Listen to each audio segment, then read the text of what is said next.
Hello all, welcome back to Sangadi reviews 9. So నేను మీకు చెప్పినట్టు మన ఛానల్లో ఓన్లీ ఇప్పుడు present Bigg Boss review start చేస్తున్నాను. సో మీ సపోర్ట్ నాకు చేస్తారని, సో కంటెంట్ మంచిగా ఉంటే మీరు సబ్స్క్రైబ్ చేసుకొని, లైక్ చేసుకొని, షేర్ చేస్తారని ఆశిస్తున్నాను. సో ప్లీజ్ సపోర్ట్ చేయండి. అండ్ ఫస్ట్ వీక్ గురించి మాట్లాడితే, ఫస్ట్ వీక్ ఆల్రెడీ అందరూ తెలిసిపోయింది. సో సంజన గారు క్యాప్టెన్ అయ్యారు. సో 60 ఇయర్లు వెళ్ళిపోయారు. సో సెకండ్ వీక్ నుంచి నేను ఈ వీడియోస్ చేద్దాం అనుకుంటాను. సో సెకండ్ వీక్ వీడియో ఈ ఫస్ట్ వీడియోలోనే చిన్న లెంత్కి వెళ్ళిపోద్ది. సో ఏంటంటే సెకండ్ వీక్లో 60 గారు వెళ్ళిపోయిన తర్వాత సంజయ్ గారు క్యాప్టెన్ అయిన తర్వాత తన రూల్స్ తను పెట్టుకొని వేరే వాళ్ళ రూల్స్ పాటించకుండా కానీ మంచి కంటెంట్ ఇచ్చే క్యాండిడేట్ మాత్రం సంజన గారు. సో తను చేసి తను చేస్తారు, పక్కలో ఎన్నికించడంలో సంజన గారు తోపన అర్థమైపోయింది. సో ఈ వీక్ మొత్తంలో బ్యాడ్ అయిన కంటెస్టెంట్ ఎవరంటే రీతు వర్మ కళ్యాణ్తో డెమోన్తో పెట్టుకున్న ర్యాపో వల్ల ఈ టెనెన్స్లో ఉన్న ర్యాపో తగ్గిపోయింది. సో ఇమ్ముకి రీతుకి ఎంత మంచి బాండ్ ఉందో, తనుజ గారికి రీతు గారికి ఎంత మంచి బాండ్ ఉందో అందరికీ తెలుసు. కానీ తన స్వార్థం కోసం చూసుకొని టెనెన్స్లో ఫ్రెండ్షిప్ పోగొట్టుకొని కొత్త ఫ్రెండ్స్ ఎత్తుకుంది. సో అది బిగ్ బాస్ కంటెంట్ కోసం కావచ్చు, సో వ్యూస్ కోసం కావచ్చు, కెమెరా మీద కనిపించడానికి కావచ్చు, అది మనకు సంబంధం లేదు. బట్ మన ఉద్దేశం ఏంటంటే రీతు మీద ఒక మంచి ఇంప్రెషన్ ఉండే, అది మాత్రం నాకు ఈ సెకండ్ ఎపిసోడ్తో పోయింది. మెయిన్గా రీతు సంచలనంగా చేసిన టాస్క్లు మాత్రం అసలు నచ్చలేదు. సో డిమాండ్ పవన్కి తను సపోర్ట్ చేయొచ్చు, తన రైట్ ఉంది కానీ అక్కడ క్లియర్గా బర్నీ గారు స్టాప్ అయిన తర్వాత కూడా డిమాండ్ పవన్ అటాక్ చేయడం చూసాము అక్కడ. అండ్ నిన్న జరిగిన టాస్క్లో కూడా తనుజ గారి మీద, ఇమ్ము గారి మీద తను అన్న మాటలు అసలు నచ్చలేదు. సో రీతు వర్మ గారు కొంచెం చేంజ్ అవుతా మంచిదని నా ఉద్దేశం. అండ్ సెకండరీ ఏంటంటే ఇమ్ము, ఈ హౌస్లో అందరికీ ఫేవరెట్ ఇమ్ము, బర్నీ గారు, తనుజ గారు అండ్ సుమన్ శెట్టి అన్న మాత్రం ఓటింగ్లో టాప్లో ఉన్నాడు ఇప్పటికీ. సో నాకు వచ్చిన ఇన్ఫర్మేషన్ వరకు అయితే సుమన్ శెట్టి అన్న ఓటింగ్లో టాప్ ఉన్నారు.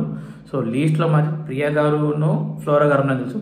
ఫ్లోరా గారి వాళ్ళు మాత్రం కంటెంట్ ఏం లేదు.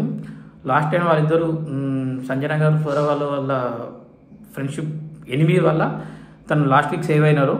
బట్ ఈ వీక్ మాత్రం ఛాన్సెస్ చాలా లో ఉన్నాయని తెలిసింది.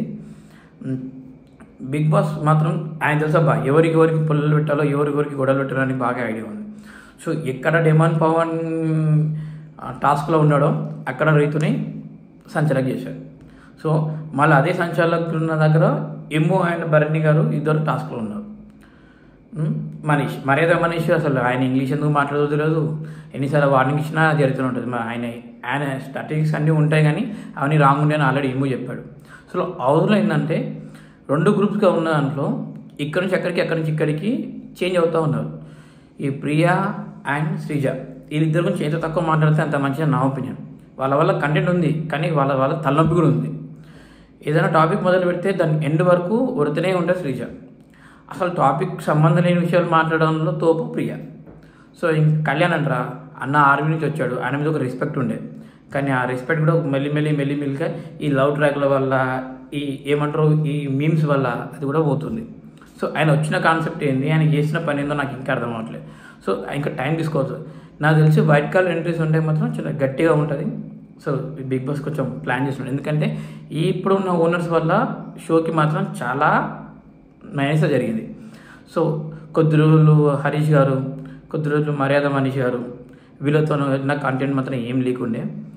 ఈయన తినకుండా అలగడము, వీళ్ళు తినిపించడము ఓకే. కానీ ఓనర్స్లో చాలామంది చాలా చూపించారంటే మేము తోపు అన్నట్టు ఉన్నారు, కానీ చెప్పాలంటే అందరినీ ఈక్వల్గా చూసే రైట్ మాత్రం అందరికీ ఉంది. సో నాకు తెలిసి ఈ వీకెండ్, ఈ సాటర్డే సండే నాగార్జున గారు ఏ డిసిజన్ తీసుకుంటారో, సో సంచలనంగా ఎవరు హిట్ అయ్యారో, ఫ్లాప్ అయ్యారో, ఎవరు గేమ్ మంచిగా ఆడారో. అండ్ రాము తను చేసే కుకింగ్ గురించి నిన్న జరిగిన టాస్క్లో మాత్రం అక్కడ కూడా చాలా పెద్ద గొడవ జరిగింది. అక్కడ సంచాలకుగా మన శ్రీజ ఉన్నారు, హరితారీష్ గారు ఉన్నారు, ప్రియా ఉన్నారు. సో వీళ్ళ మధ్యలో కాకుండా టెనెన్స్ మధ్యలోనే పెద్ద గొడవ జరిగినాయి. సో దాంట్లో ఇమ్ముని రీతు చేసి మాట్లాడడం అయితే ఎవరికి నచ్చలేదు. సో ఇమాన్యుయల్ ఆల్రెడీ చెప్పాడు రాముని పంపిస్తామని ఓనర్గా. ఆయన ఆ విషయం వినకుండా ఇమాన్యుల్ పడి వాళ్ళ ఫ్రెండ్షిప్ పోగొట్టుకుందాం రీతు మాత్రం. సో చూడాలి ఈ వీకెండ్లో ఎవరు ఎలిమినేట్ అవుతారో. నా ఉద్దేశం అయితే డేంజర్ జోన్లో ఇద్దరు ఉన్నారు, ప్రియా గారు అండ్ ఫ్లోరా గారు. మీకు ఎవరు అనిపిస్తున్నారో కామెంట్ చేయండి. సో ఇక నుంచి ఓన్లీ ఒరిజినల్ వీడియో మాత్రం ఉంటుంది, ఒరిజినల్ వాయిస్ మాత్రం ఉంటుంది. నో క్లిప్స్ పోస్ట్ చేయడం ఉండదు. ఏదన్నా ఓపెన్గా మాట్లాడుతా, ఓపెన్గా డీల్ చేస్తా. సో కొద్దిగా నేను గెట్టిన వరకు కొద్దిగా సపోర్ట్ చేయండి, సపోర్ట్ చేస్తూనే ఉండండి. And thank you so much. See you all. Bye. Take care.